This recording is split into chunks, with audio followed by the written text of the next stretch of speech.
Baiklah, di sini saya akan menjawab pertanyaan wasit. Yang pertama yaitu kenapa bangsa Barat bisa porak-pondakan Nusantara? Karena bangsa Barat mempunyai strategi yang berbeda dengan India, mempunyai tujuan yang berbeda dengan India, Cina, dan Arab. Bangsa Barat mempunyai tujuan yaitu ingin menguasai dan menjajah serta ingin memonopoli rempah-rempah yang dimiliki oleh Nusantara karena rempah-rempah itu harganya sangat mahal di pasaran internasional. Sedangkan India, Cina, dan Arab mereka hanya mempunyai tujuan berdagang. Yang kedua, pertanyaan kedua, strategi yang digunakan Belanda untuk menanamkan kekuasaannya. Yang pertama, politik divide et impera. Politik ini Belanda jalankan dengan memasuki kawasan istana secara perlahan-lahan dan mulai menghasut para keturunan raja untuk merebut kekuasaan. Contohnya pada Kerajaan Mataram setelah pemerintahan Sultan Agung, para keturunan Sultan Agung mulai memperebutkan kekuasaan sehingga terbitlah Perjanjian Salatiga dan Perjanjian Giyanti yang membuat Kerajaan Mataram terpecah belah dan menjadi negara boneka dari Belanda. Yang kedua yaitu Belanda memakai tipu muslihat. Mereka pertama-tama menunjukkan sifat baik, ramah kepada penduduk kerajaan yang mereka datangi. Lalu lama-kelamaan setelah berhasil mengambil hati penduduk tersebut, mereka mulai menunjukkan sifat aslinya dan ingin menguasai kerajaan yang mereka datangi. Contohnya pada Kerajaan Aceh, awalnya Belanda menunjukkan itikat hanya untuk berdagang, mereka beramah tamah, tapi setelah mereka berhasil mengambil hati dari rakyat Aceh, mereka mulai menunjukkan sifat aslinya dan menjadi tamak terhadap kekuasaan sehingga mereka ingin menguasai kerajaan Aceh tersebut.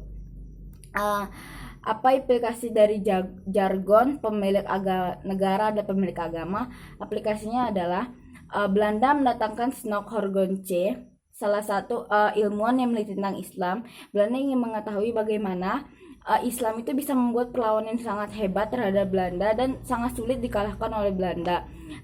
Dengan adanya Snok Horgonce, Belanda bisa mengetahui apa kelemahan dari perlawanan dilakukan oleh para kaum ulama tersebut.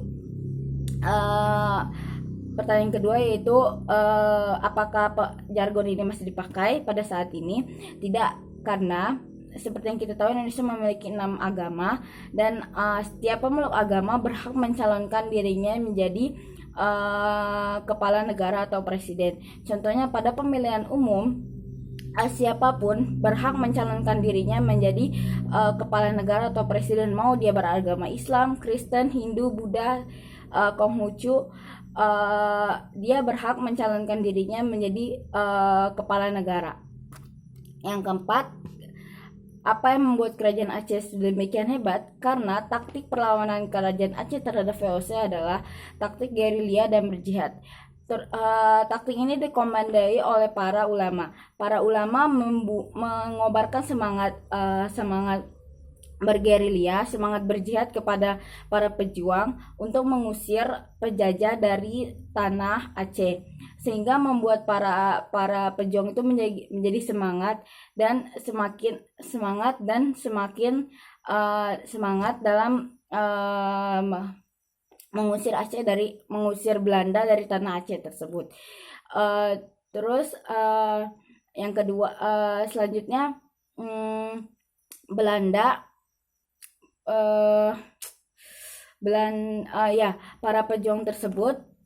para pejuang tersebut menggunakan taktik tanpa komando pusat.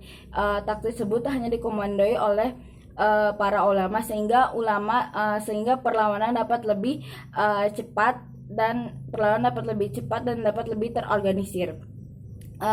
Manfaat apa yang dapat dipelajari dari pelajaran materi saat ini, yaitu kita dapat mengambil pelajaran dari sifat-sifat para tokoh seperti cinta tanah air dan rela berkorban demi kepentingan rakyat dan negaranya. Seperti contohnya misalnya sikap Sultan Agung yang tahu bahwa VOC hanya membawa keburukan bagi rakyatnya, sehingga dia tidak menyetujui kedatangan VOC di tanah Mataram, sehingga dia melakukan perlawanan yang sangat keras terhadap VOC di tanah Mataram. Sekian dari saya, terima kasih.